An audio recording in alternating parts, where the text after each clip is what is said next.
pretty shot of the White House this morning, decked out for the holidays, exactly 1 month until Inauguration Day.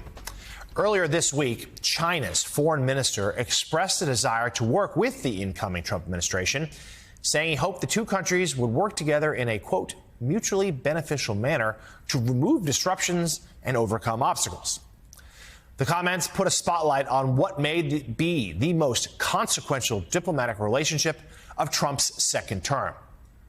But our next guest argues it's not just Trump and Xi who could figure prominently in the partnership between the two countries. Joining us now, foreign affairs columnist for the New York Times, Thomas Friedman. His new piece for the Times is titled How Elon Musk and Taylor Swift Can Resolve U.S.-China Relations. Let's dig in and read a little bit from it. Beijing and Washington will be much better off with a bargain, one that imposes a gradual increase in U.S. tariffs, while both of us do what we needed to do long ago. What is that? I call it the Elon Musk-Taylor Swift paradigm. America would use higher tariffs on China to buy time to lift up more Elon Musks, more homegrown manufacturers who can make big stuff so we can export more to the world and import less. And China would use the time to let in more Taylor Swifts, more opportunities for its youth to spend money on entertainment and consumer goods made abroad, but also to make more goods and offer more services that its own people want to buy. But if we don't use this time to respond to China the way we did to the Soviet Union's 1957 launch of Sputnik, the world's first artificial satellite, with our own comprehensive, scientific, innovative, and industrial push, we will be toast. Tom, I'm so glad to see you this morning, and I would admit I did a double take when I saw the two names mentioned in your headline and to the roles they could play, but elaborate further as to why you think this makes sense for both nations. Well, first of all, John, great to be with you. Obviously, I'm using them as a metaphor. You know, the biggest thing I discovered on this trip to China, and I've been a regular visitor over the last 30 years, although obviously I missed the years of COVID, is that while we were sleeping, that is, while we both were isolated by COVID, and then we started to disengage with one another on top of it, China made a great leap forward in advanced manufacturing. China's gone from about 6% of global manufacturing in the early 2000s to almost half today. One country, John, almost half.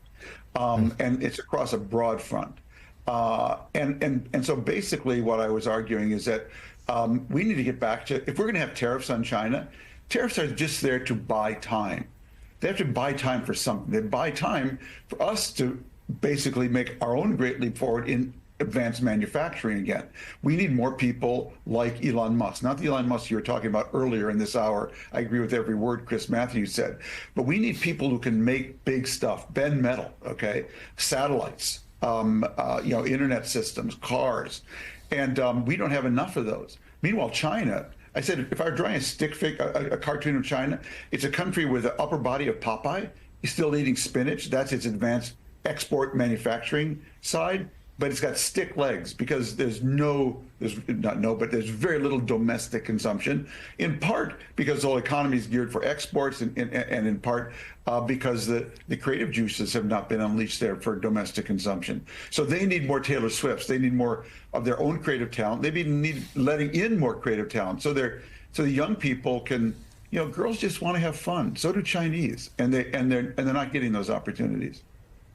Tom, is this? I understand your argument, and I think it's a very clever one. But is this at all realistic? Number one, is the United States actually going to start bending metal again? Or are the next Elon Musks going to come up with these great ideas, these great projects, these innovations, but do the manufacturing elsewhere and find that that's more efficient than, even with reasonable tariffs applied? Do we still have the skills and the mindset to do the metal bending here in the United States? That's number one. And number two, is there any indication that Xi would like to have anything like Taylor Swift in China, the cultural figures who have this sort of independence of mind and voice that is simply not allowed in Xi China. Would need to be more satisfied just to have that aspect the way it is. Well, Gina, those are two very legitimate questions. On the first, I would simply say after the Russians launched their Sputnik satellite in 1957, we had a similar wake-up moment, and we did make a massive investment in industrial manufacturing. As I noted in the piece, I don't know if Donald Trump knows, but in China, his nickname on social media is Comrade Nation Builder. He's been their Sputnik.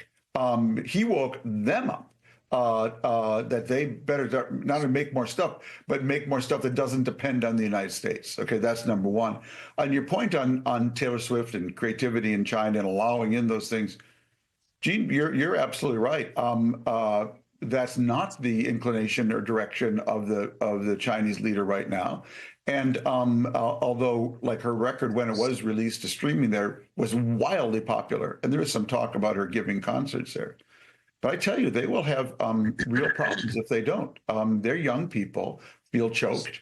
The organizations that track rise of demonstrations in China have tracked a real substantial uptick lately, and you can't keep people choked that way in the 21st century.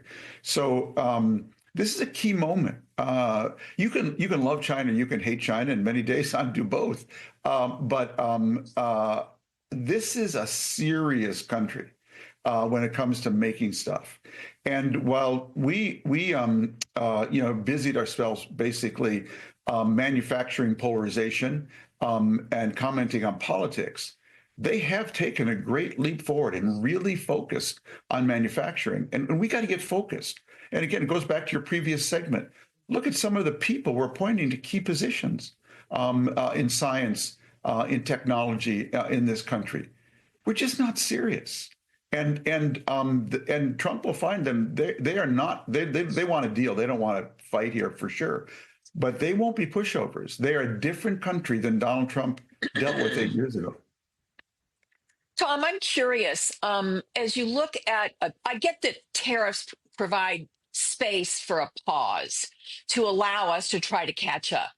What's a little bit different now is we've got supply chain issues that are global. And then we also have a real dependency of American agriculture on exports. What happens in the interim?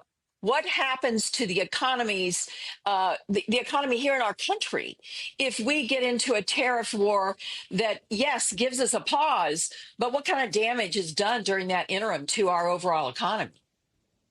Well, again, I'm talking about a negotiated tariff transition, not a war. If we get into a war, China has real resources, Claire, for the reasons you've just suggested. We basically buy 4 things from them for every 1 thing they buy from us. And most of that 1 thing now is soybeans and other agricultural products. Imagine you're a rural farmer today and you're facing, you're being told that we're cutting off immigration, so you're going to lose a lot of your labor and you're going to have to pay more for labor. And China is going to buy a fewer agricultural goods from us. So China has real resources there.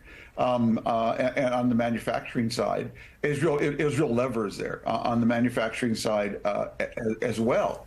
So I want to do everything I can to avoid a trade war. Let me just step back for a second and put this into a larger context, at least the way I see it.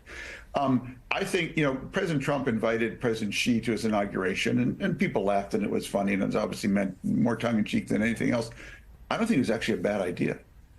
We need to sit down with China for a deep dialogue, because while we're engaging in a tariff war with each other, the world is actually on the cusp of 3 civilizational threatening events: artificial general intelligence, climate change, and spreading disorder. What do I mean by spreading disorder? Look at Israel today and the countries around it: Syria, Lebanon, Libya, Iraq, Yemen, Sudan, Somalia, Eritrea. They're all disintegrating. Okay? Spreading disorder is going to be a huge problem in the next, I would argue, administration. The United States and China are the AI superpowers. They're the climate superpowers, and they're going to be the disorder preventing superpowers. And we need to sit down and have a serious discussion with them about these issues. By the way, they need to be serious with us too. I have huge numbers of complaints with them and how they approach this. But we have a big agenda going forward. And if we obscure that agenda by getting into a tit-for-tat war over toys and soybeans, shame on us, both of us.